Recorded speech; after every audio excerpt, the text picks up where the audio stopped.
Log on to patreon.com/Dane Calloway or paypal.me/Dane Calloway to support me, my channel, and my content. Merchandise is now available at I'mJustHereToMakeYouThink.com.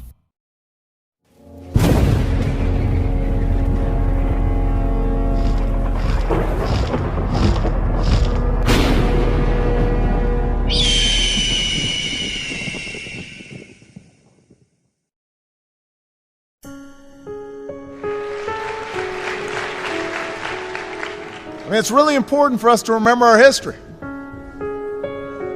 You know, unless you're one of the first Americans, you came from someplace else. Somebody brought you.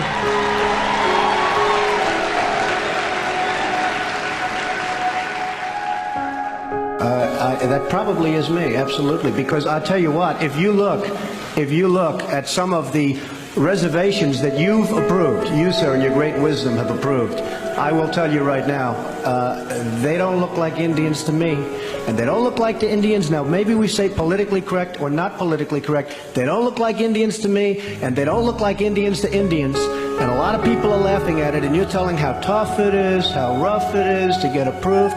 Well, you go up to Connecticut, and you look. Now, they don't look like Indians to me, sir. You don't have to live in the slums to care, Melanie. You don't have to try to be something you're not. Oh, God, I can't stand this. Trying to be something I'm not? Trying to be proud of my African heritage? If that's being something I'm not, then fine. If that's being something I'm not, then fine. I'd rather be dead than be like you. Stuck-up nigger who's ashamed of being black.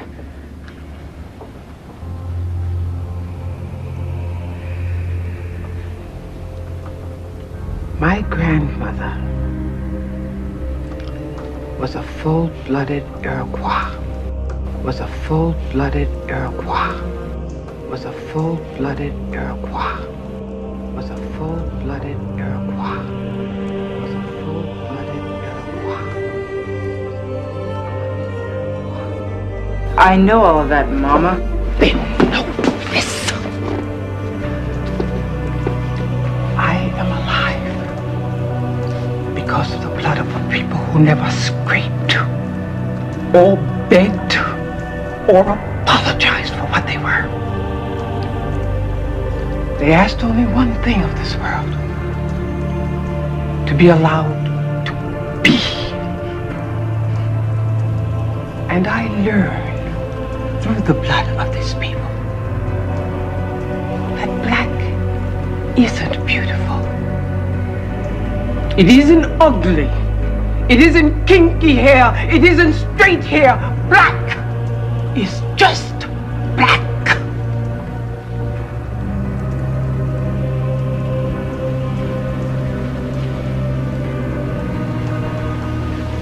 It broke my heart when you changed your name. I gave you my grandmother's name, a woman who bore 9 children and educated them all. Who held off 6 white men with a shotgun when they tried to drag one of her sons off to jail for not knowing his place. And you had to reach into an African dictionary to find a name that would make you proud.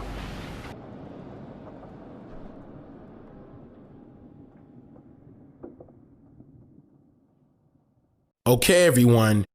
Now, as I've stated numerous times before, I am well aware that many of you were taught to believe line after line in today's society of America concerning this topic and various types of correlating information by design.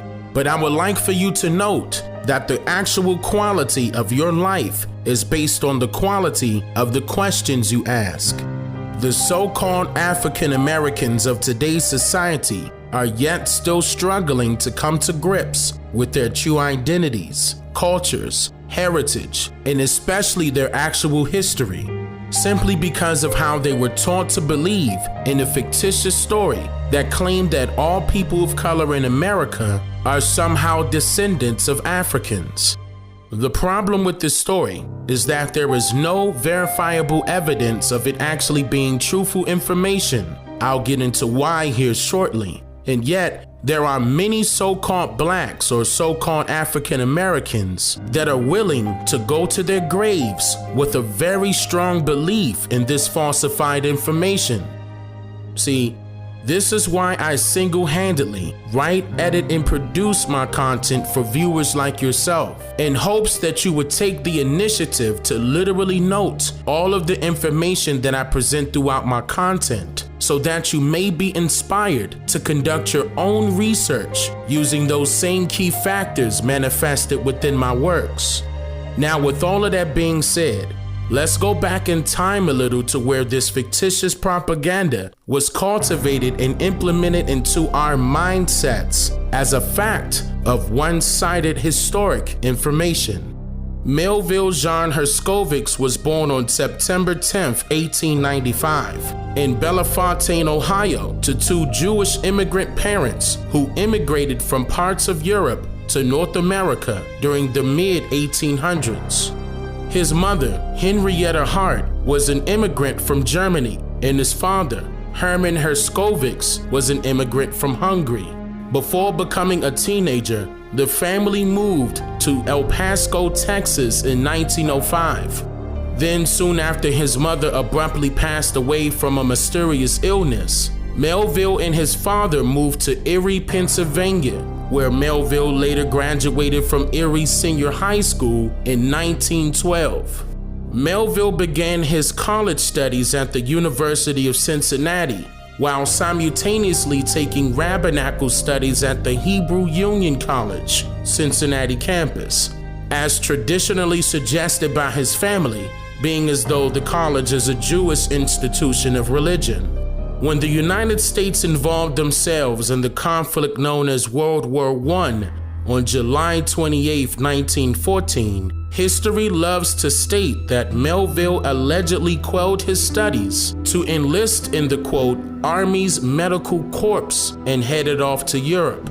Now, keep in mind that his mother was from Germany and his father from Hungary, in which both places, including Bulgaria and the Ottoman Empire, fought against Russia, Italy, France, Japan, Romania, Great Britain, and of course the United States. What's very noteworthy here is which side of the conflict Melville allegedly subscribed to, because there is no actual records of him enrolling in the United States Army in the first place. Yeah, and I'm just getting started here. Now, when he returned to North America, Melville transferred to the University of Chicago at a time where anthropology was heavily influenced by the deceitful hidden agendas of industrialism, along with political European colonialism, where pseudoscientific theories were not only praised by one particular group of people, but justified for its subjugation of all non-white people. Before World War I began, in a speech directed to accredited businessmen, President Woodrow Wilson stated that henceforth public policy will be geared to providing a public education tailored to producing industrial workers who did not question orders and were skilled in only basic manual labors, and that a liberal education will be reserved only for a small elite. By the early 1900s, American industrialists recognized that compulsory public education was the most useful means to socially engineer the American population to suit the purposes of industrial capitalism. Local networks of corporate foundations, university education and psychological departments, educational accrediting boards, and governmental agencies arose to oversee the implementation of the blueprint for this ambitious but yet so devastatingly evil social engineering project. These entities included organizations such as the Rockefeller Foundation, the Carnegie Foundation, the Columbia Teachers College, the University of Chicago, the National Training Labs, the National Education Association, and the U.S. Office of Education, now known as the Department of Education. Andrew Carnegie, J.P. Morgan, John D. Rockefeller, and Henry Ford were the key contributors and introductional architects of this American educational system of forced schooling.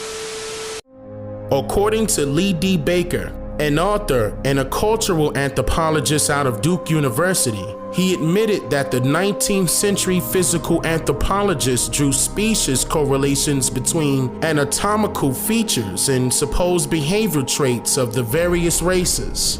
So in other words, these immigrants of Jewish or other European or African descent of the 19th century, or rather the 1800s, purposely created and cultivated the science of anthropology with highly regarded racial discriminatory, very identical to the pseudoscientific concepts designed and utilized by Francis Galton that he called eugenics, right along with his predecessor, Charles Darwin, with his theory of evolution and natural selection, in which I mentioned more about this on my documentary called What's the Real Identity of an African American?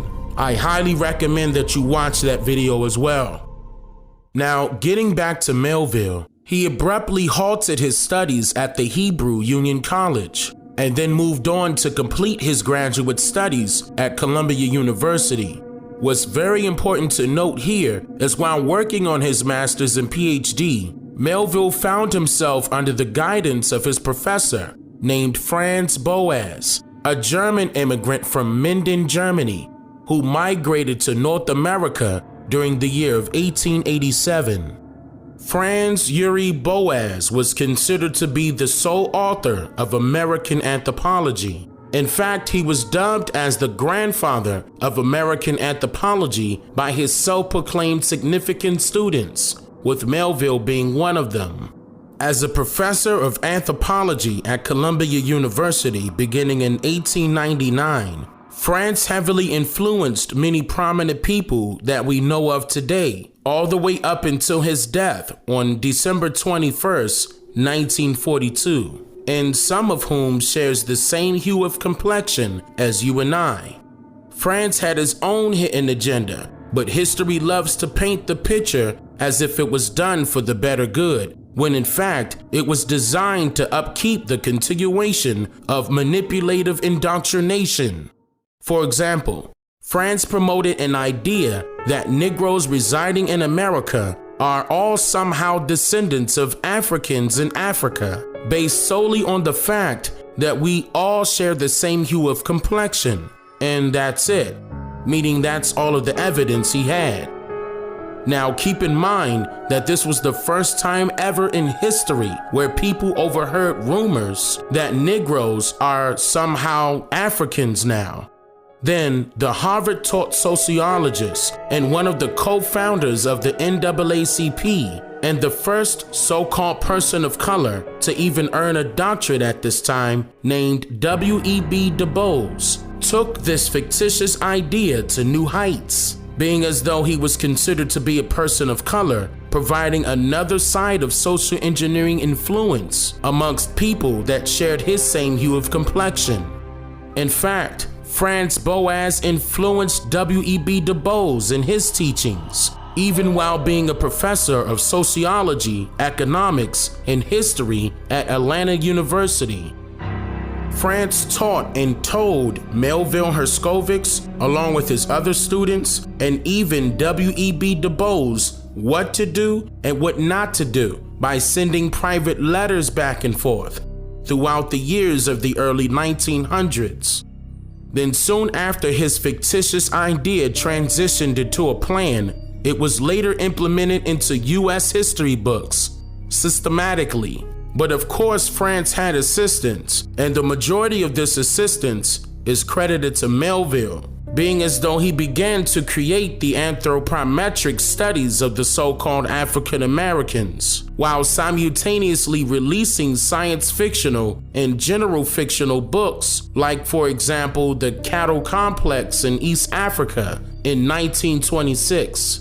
This science of anthropology dramatically changed once Melville introduced his out-of-Africa theory. During a time when biological theories still prevailed in anthropology during the late 1920s, in which the underlying belief was that so-called blacks were genetically inferior to whites.